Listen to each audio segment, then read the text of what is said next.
been a part of humanity in every age. We fight for power, for riches, for rights, or for freedom. There always seems to be something to fight for.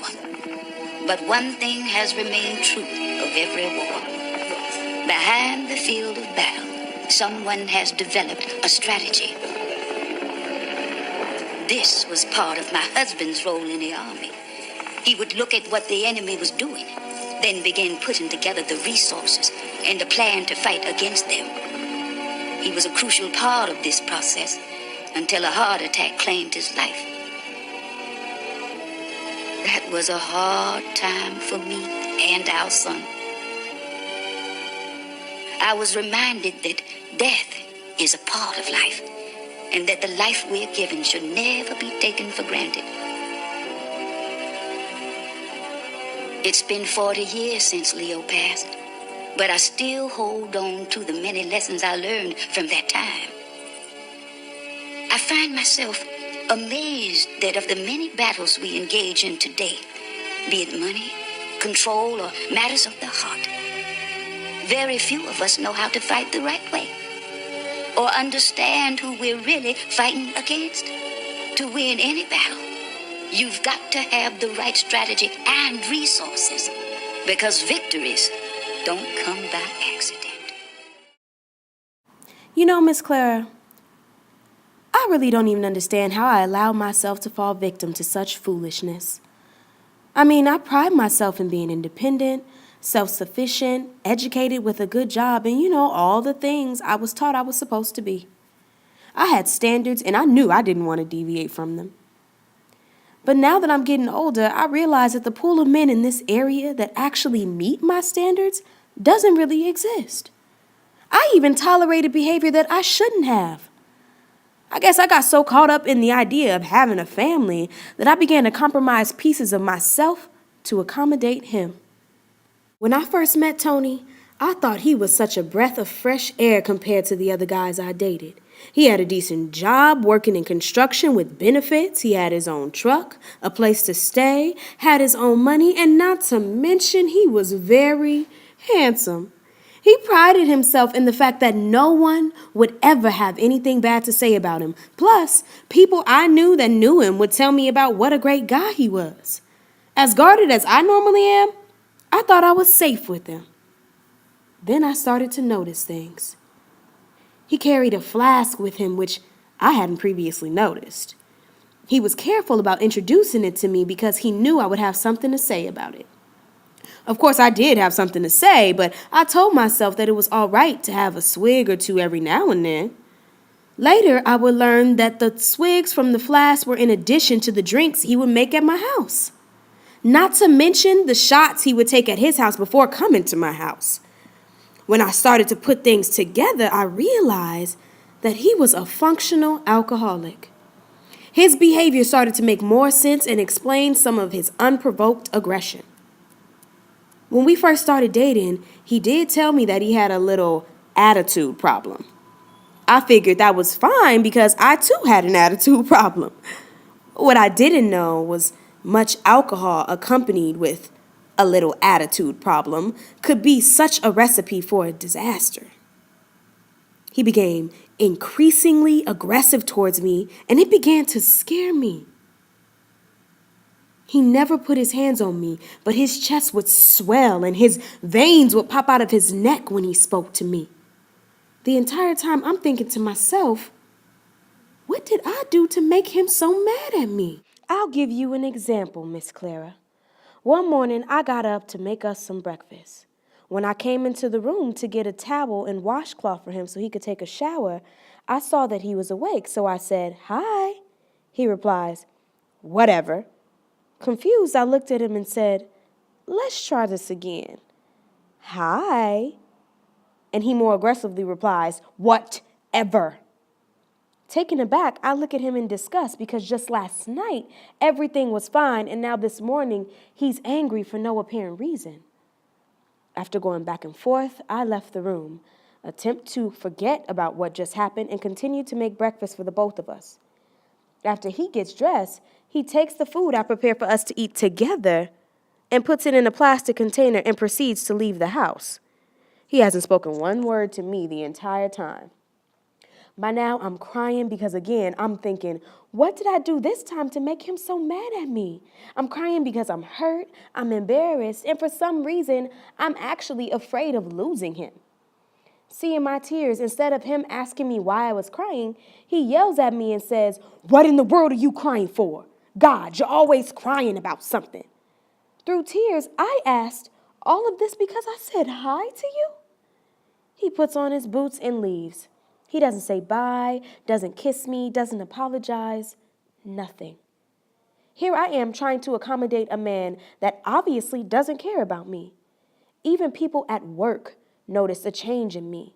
One of my coworkers said to me, "Elizabeth, you don't seem like yourself lately. Is everything all right?"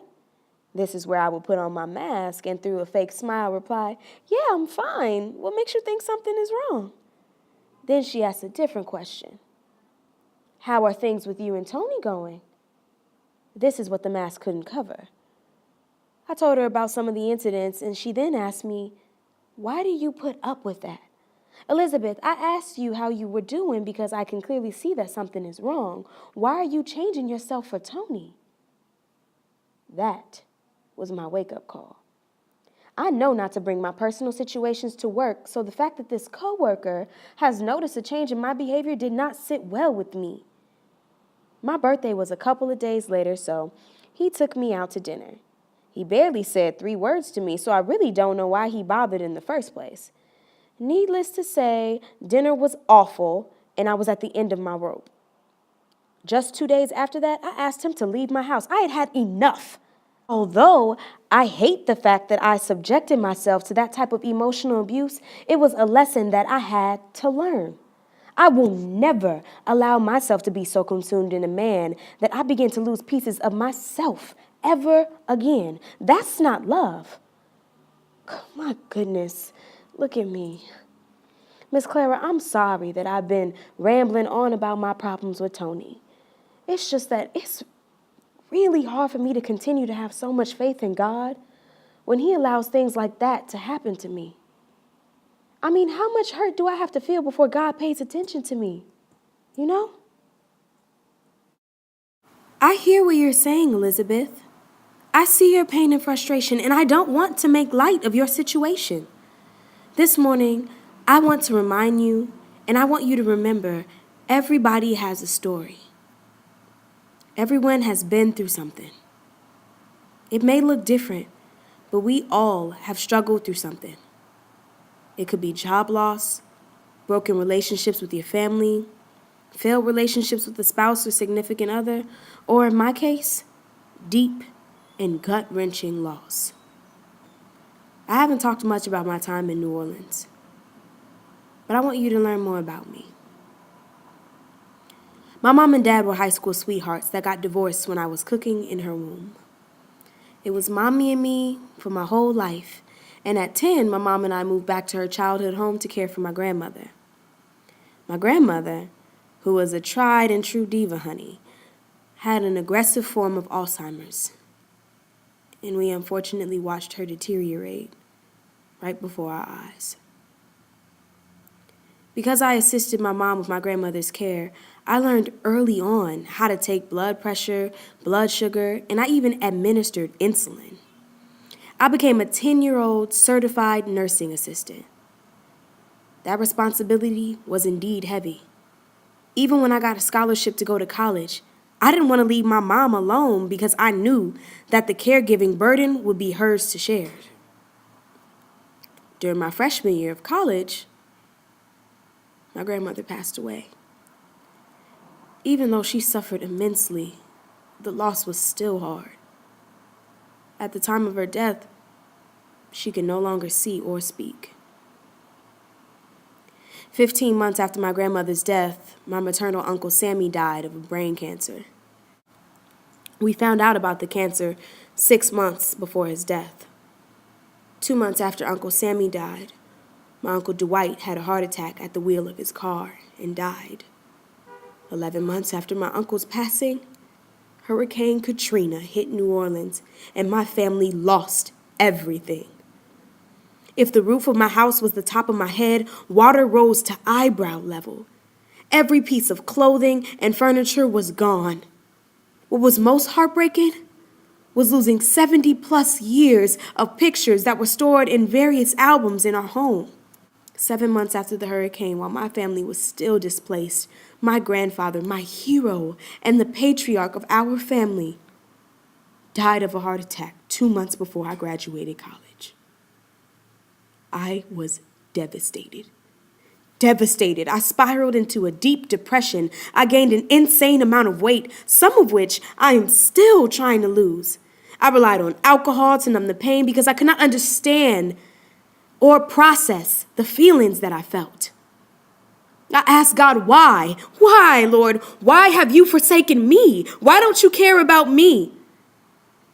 But God and his perfect wisdom continued to knock at the door of my heart, continued to talk to me even when I didn't want to listen.